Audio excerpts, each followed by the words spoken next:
toroid. Toroid, yeah. Well, a toroid is a shape. Well, you were just, yeah, that's just the shape of the field. You didn't even work with a toroid, did you? No, I mean, that's just the shape. I don't understand the question, I guess. All right, I don't either, so I give up. Have you been approached, or have you agreed to be part of the CSETI program to get a congressional investigation going on all of this? Have you been approached by them?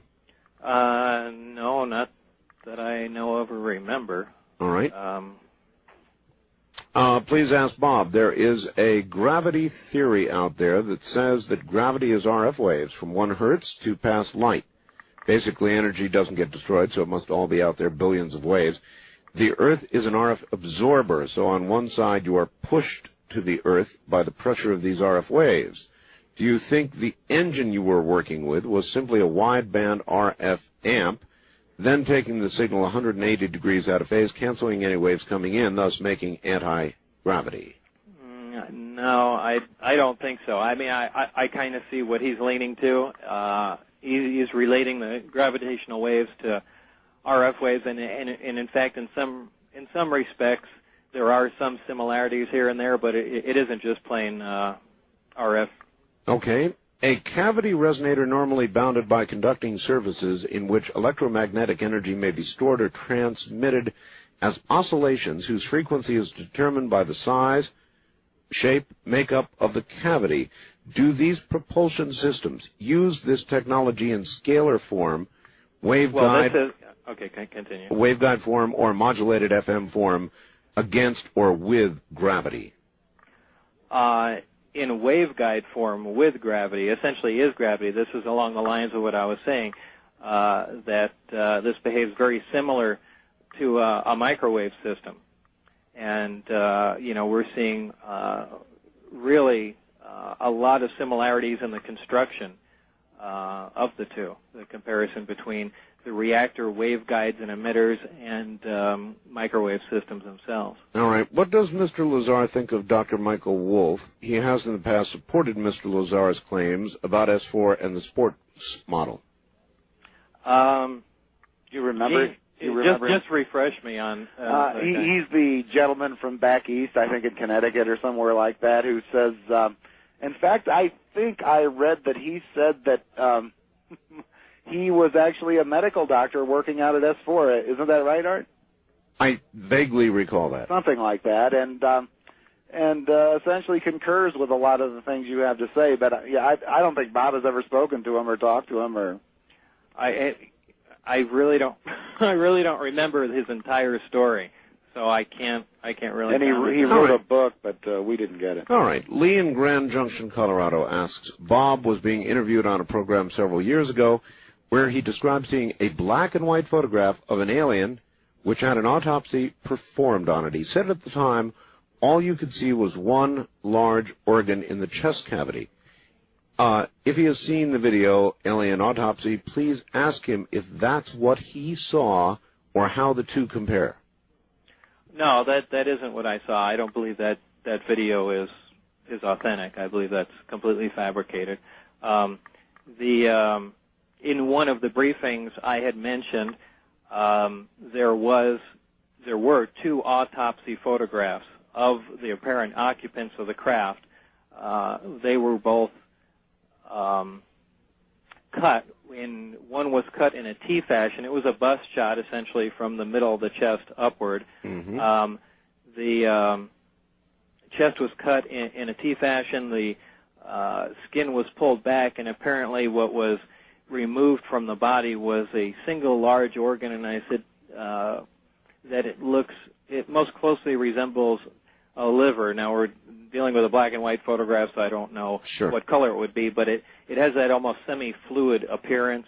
There is the other portions of the other photograph had that organ cut itself, and it appeared to have many other chambers, and just from the small amount of information they provided, it seemed to have the function of several organs that we would be familiar with, but essentially evolved or grown together, however you want to look at it. Wow. But essentially just one large organ performing the functions of many organs that we're familiar with. So all you saw, to be clear, were those photographs. You never saw any sort of alien being alive or dead in person. No, not that. No. You know, again, this story always gets bent out of shape, too. Well, Bob, this is why I didn't mention Dr. Michael Wolf. Dr. Michael Wolf says, well, you tell the story about walking down the hall. Wolf says he's one of the guys that was standing in that room. That's what he said. All right. Okay, I will tell the story. Right. Do I think I saw a live alien? No. Am I even sure that those photographs were of an actual alien? No. How could I be? What we're referring to here, Art, is at one time I believe I was walking away from the hangar portion of the installation, and down this hallway that connected all the other rooms, on a door to my left, there are these 9 or 10-inch square windows on them that have the wires running through them, security windows, if you know what I'm talking about. Sure. As I was walking down there, I glanced quickly into the room, and what I saw in a quick glance was two other gentlemen in white lab coats, yes, facing my way. And then there was a smaller thing, okay, with its back towards the door, looking to them.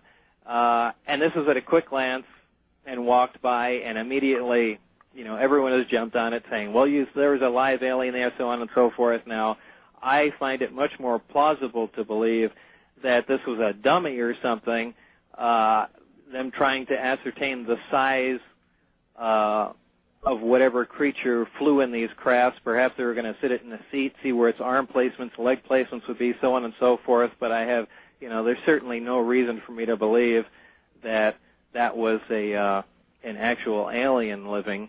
Or that it wasn't. Well, or that it wasn't. However, you would think that, you know, quite possibly Barry would have said something about that, or I would have been notified. You're passing the alien room?